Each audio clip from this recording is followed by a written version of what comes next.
what is the process involved in the manufacture of these agarbattis?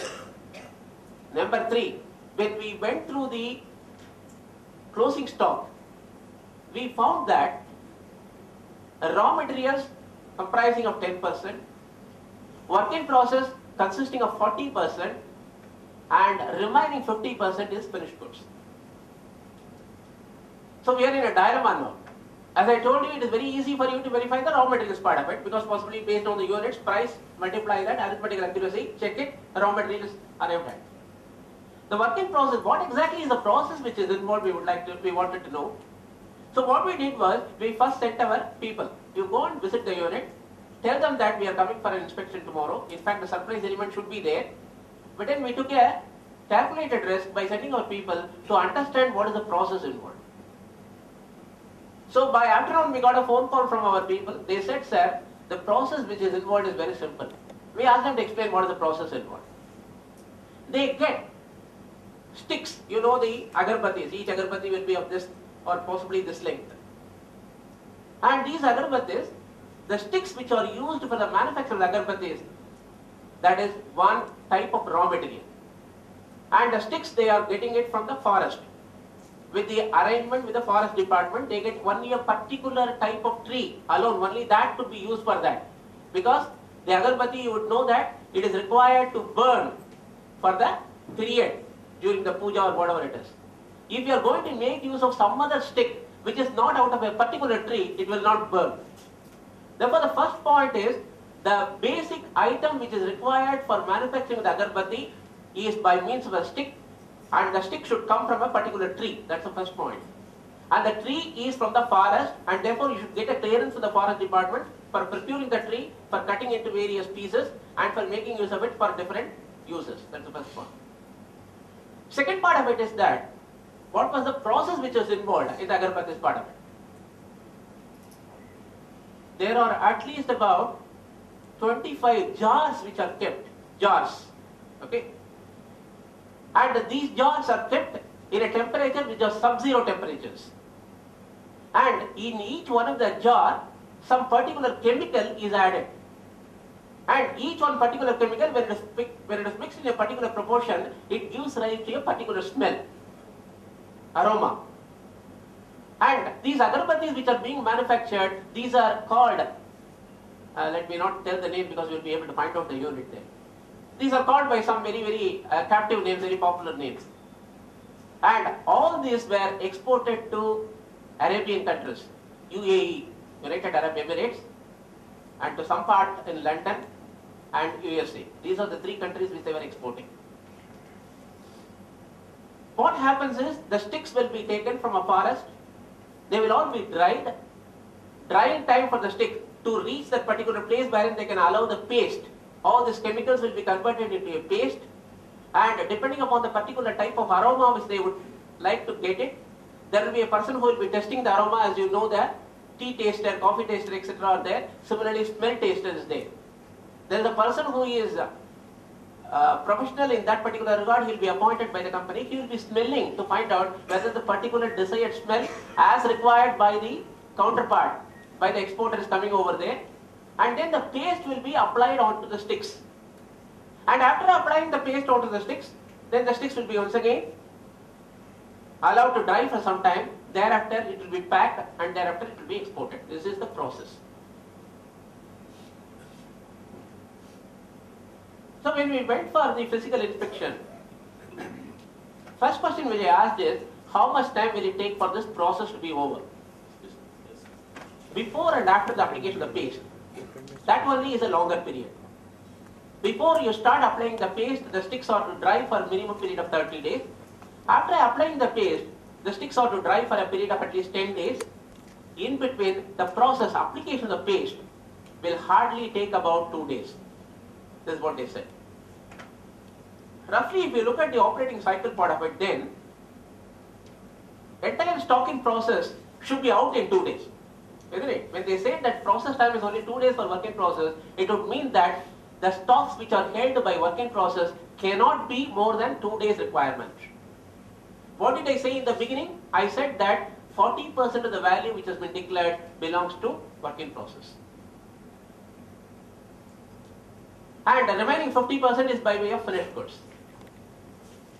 When we went there to have an inspection of the factory, even before we went into the unit, the borrower assured, sir, do not worry, you will have more stocks than what you require. If the bank finance is only to the tune of 2.5 crores or 3.5 crores which I indicated, my stocks are around 7 crores which I am holding. Absolutely 100%, more than 100% stock you have got. You have got nothing to worry. You can finish it in one day. You know all those things they will tell. And the more and more he talked, the more and more I was becoming anxious. There's something amiss with this. I should find out the root cause of what is happening around this. And therefore when we went inside, and as he rightly said, the stocks were bulging everywhere. It was a unit which was situated around 40 kilometers from Chennai. When we went, right from the moment we stepped into the factory, we were seeing every room is filled up with these sticks which are required for the Agarbattis. And there is one big room wherein there are about 40-50 cylinders which are containing these various chemicals which are being mixed, which are being pasted. Activity was going on in full swing. Around 50 people were employed, and 50 people, I asked for the attendant, there's one more thing. When you go for a factory inspection, find out what is the employment, what is the workforce which are employed over there.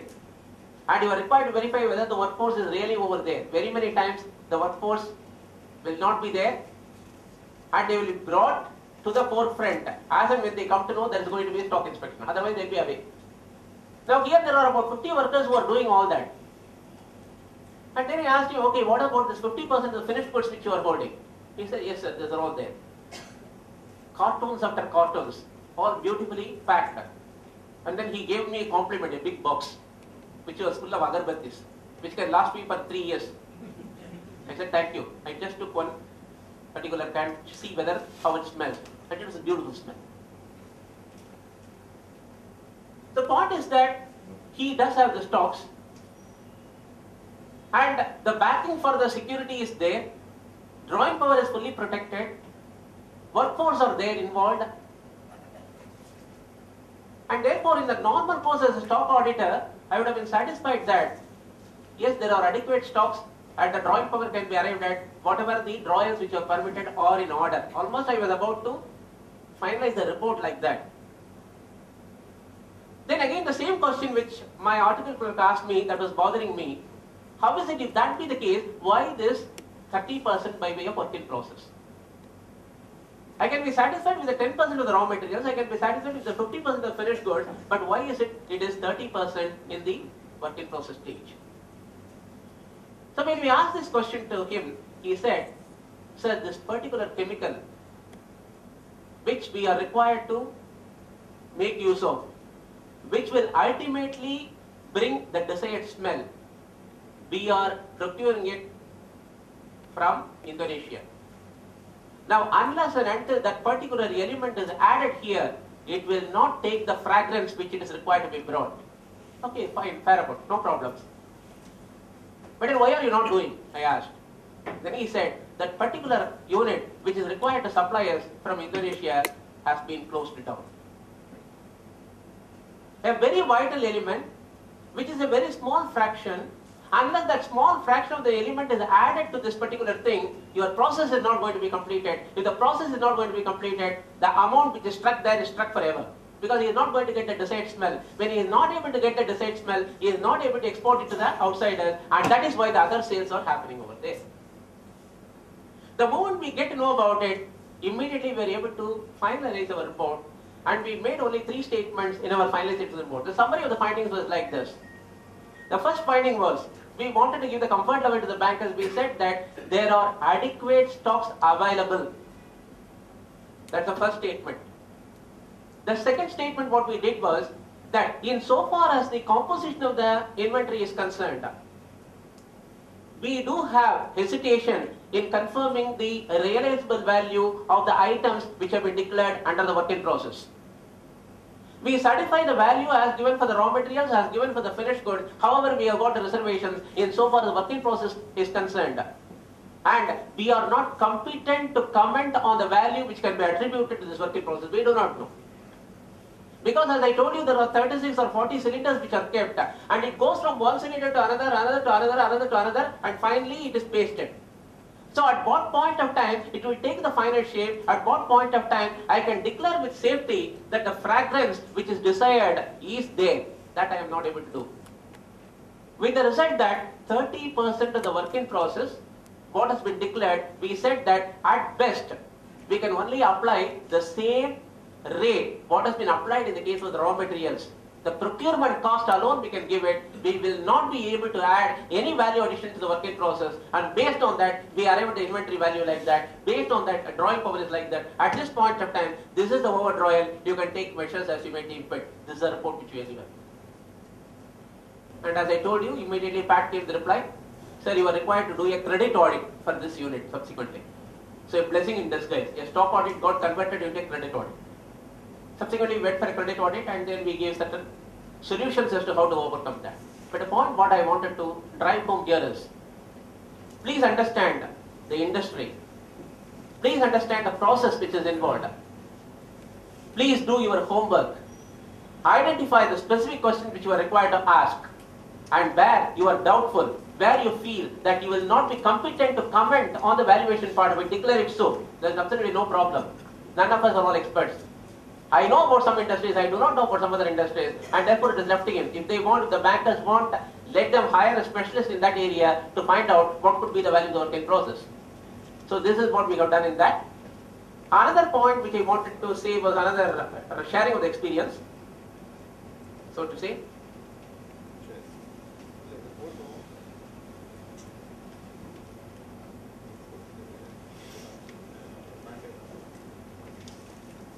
I made a statement earlier that none of us do a 100% value of their stocks. One is the paucity of time, another one is the revenue which is involved, another is the efforts which go into that. And therefore what we are required to do is at the same point of time, our ethical standards require that we cannot bypass our responsibility. And therefore we are required to do certain sample testing. We take a sample, identification of sample becomes very important. This identification of the sample should be done in such a way that it is a proper representative sample of the entire inventory.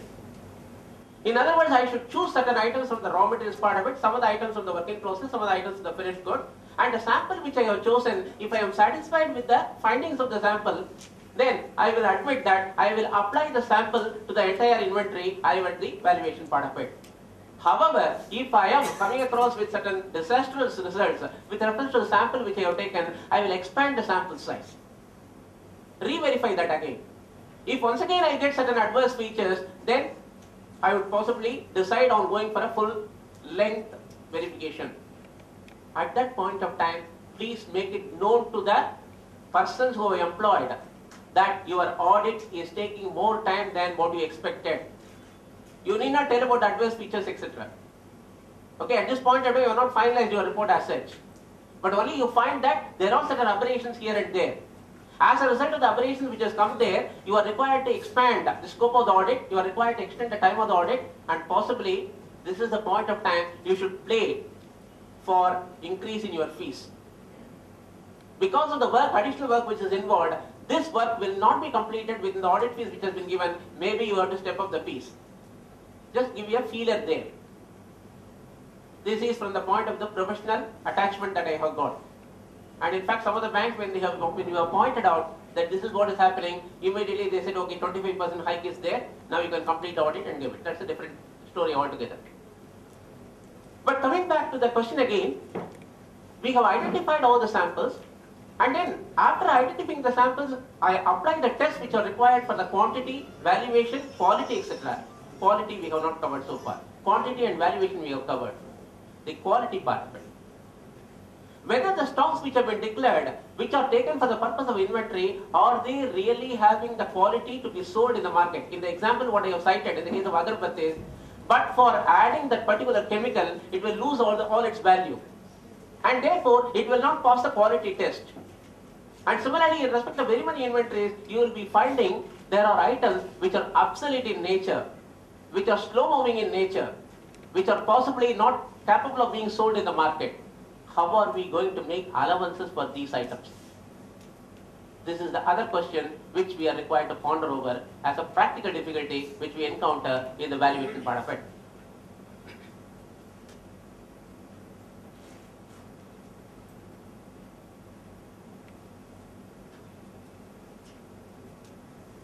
I said the valuation part of it is taken care of by the systems of valuation which are normally enforced, which is known as the FIFO method, LIFO method, or the average cost method, or the average weighted cost. I also told that we are not supposed to advise what should be the best method of valuation because they have been doing that all along.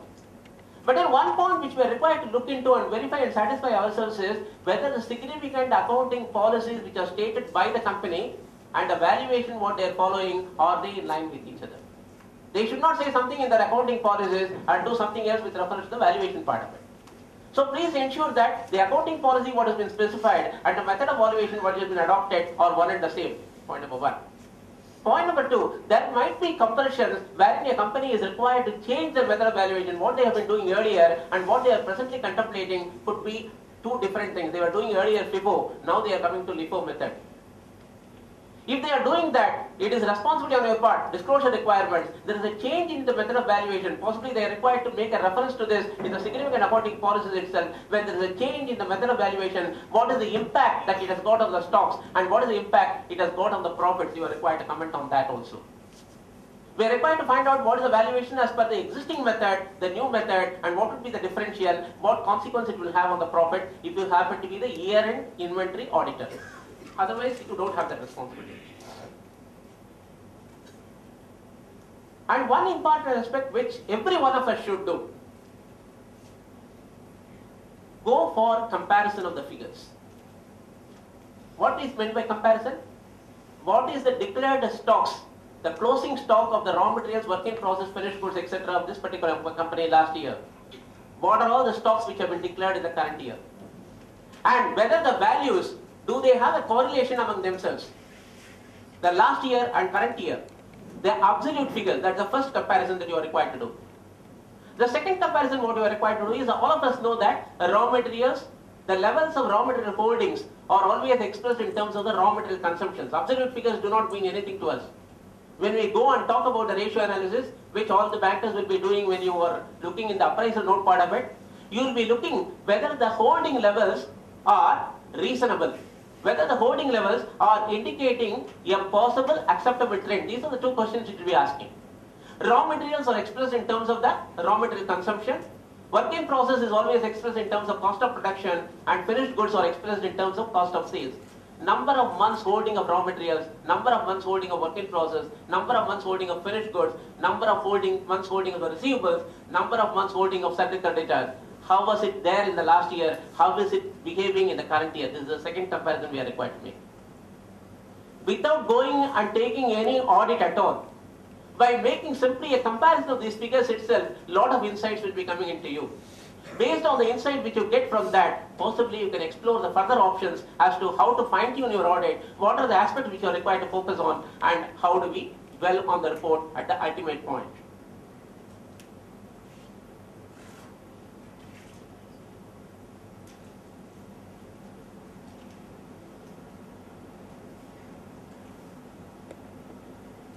Whatever you have said is with reference to your responsibility when you do the stock audit yourself. But I also made a statement that during the year-end inventory part of it, you are possibly required to rely on the stock verification which is done by the management. But then you should be present, you should not simply rely on that. You should take such steps whereby one of your assistants or you yourself is part and parcel of the team at the point of time when the physical verification takes place. Why are we to be a part and parcel of the team which is taking the physical inventory as a question? We are required to see whether there is a policy is in existence by the company with reference to the physical verification. What is the periodicity of verification of the stocks by the company? Is it being done on an yearly basis? Is it being done on a continuous basis? Is it being done on some other periodicity which has been prescribed, adopted by the board or by the company? These are the three questions. So whether a policy is in existence, number one. Mere existence of the policy is not enough. Whether the policy is followed in line and spirit, that's the second one. Point number 3, the policy is followed in line and spirit. But then, at the point of time when the physical inventory is actually taking place, what are the safeguards what they are taking? You would have known that wherever you have been associated with the major companies which are doing the stock audit, you will find that there will be a foolproof system. A person who is counting the inventories and a person who is recording that, they will be two different individuals. They will not be one and the same. These are all the internal checks which we are required to ensure that there is no overlapping. In other words, there is no arrangement between the party who is counting and the party who is measuring and valuing that. There is no collusion between the two parties to give some values which are not acceptable. So one is the policy is in existence. The second is the follow-up of the policy. The third, the personnel who are deployed in doing this, whether those personnel are competent to do that job, that you are required to look into. Because you are going to rely on the certification which is going to be given by them. Fourth point is whether there is a periodical revisit or review of the policy in force. It is not that I have found a policy 10 years back. The policy is no longer redundant. And the policy will talk not only about the valuation of the stocks, it will talk about the insurance which is required to be taken, it will talk about the safeguards which are required, it will talk about the mitigation measures which possibly the company is looking after, and it will possibly also give light as to what is the provision policy which this company is following with reference to the obsolete stocks and slow moving stocks. If the company has got a policy to provide for the obsolete and slow moving stocks, to that extent the level of comfort of the auditors will rise.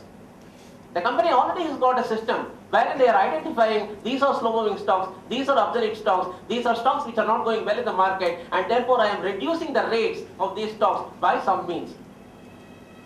It is only a policy. You are required to satisfy yourself whether the obsolescence, the amount of provision what they are making for obsolescence is satisfactory to you. Ultimately, you are the person who is going to talk about the net realizable value of this particular stock. And therefore, when you are certifying the net realizable value, you are required to satisfy existence of the quality stocks. If the quality stocks are not going to be there, what is the type of obsolescence what they are facing, and what is the provision policy what they have got, whether the provision is adequate to take care of the obsolescence, so that your net realizable value what you are depending upon what you are certifying is in fact one which can be certified.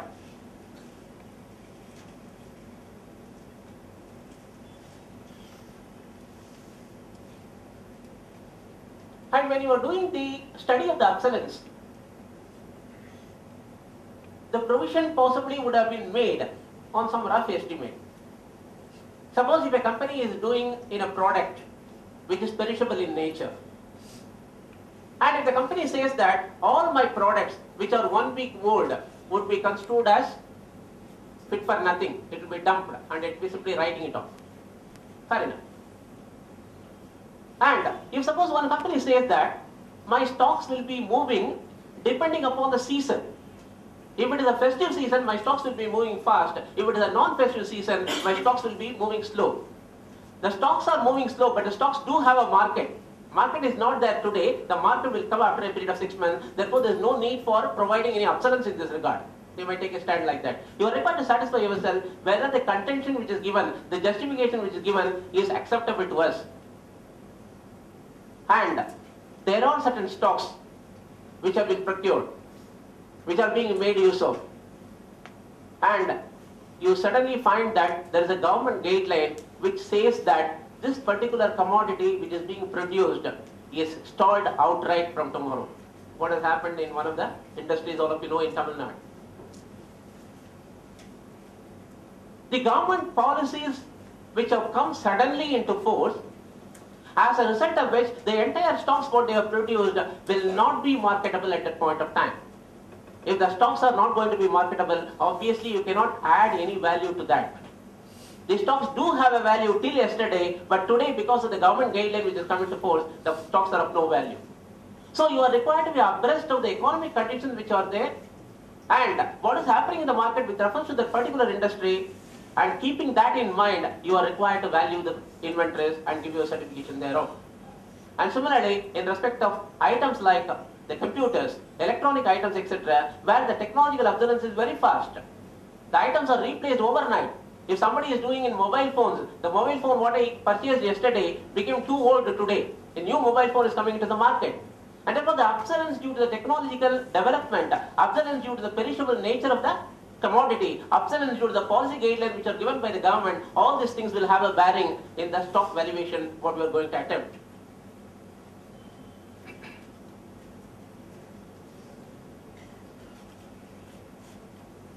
Last but not the least, as I told you at the beginning, a stock audit is nothing but a third-party assurance to the banker. The third parties are the auditors. As an audit community, they depend on our professional wisdom, expertise and excellence in arriving at the value which has been declared. Because based on such values, they are going to arrive at the drawing power and they are going to allow the further continuation or otherwise of the working capital limits. And therefore, we are required to take as much safeguards as possible within the realms of time, within the limitation what I have prescribed, and where you feel that your stock valuation or verification is subject to certain constraints wherein you are not able to express an opinion, please state so. Instead of simply certifying and saying that by and large we have been satisfied with this, where you find there is an area of weakness, wherein you find there is an area wherein you are not possible to comment on or express an opinion, please highlight that. Then it is left to the party to whom you are reporting to take further means whereby they can safeguard their interest. Friend, these are the things which I wanted to share with you. Coming back to the three questions which I asked you in the initial part, how is it that we are required to respond in a case wherein the borrower contends that sundry creditors shall not be excluded, it should be included? This is question number 1 to the forum. The second question is, there was a company which was buying its goods on a credit basis. They have procured the goods, and after procuring the goods, they have processed the goods, and they have also sold the goods. And whatever the revenue what they have realized by way of selling of goods, they have invested in building property elsewhere. The sundry creditors are still outstanding. Sundry creditors have not been paid. Subsequently, whatever the goods which they are procuring are on payment basis, fully paid and they are taking. Are we in order in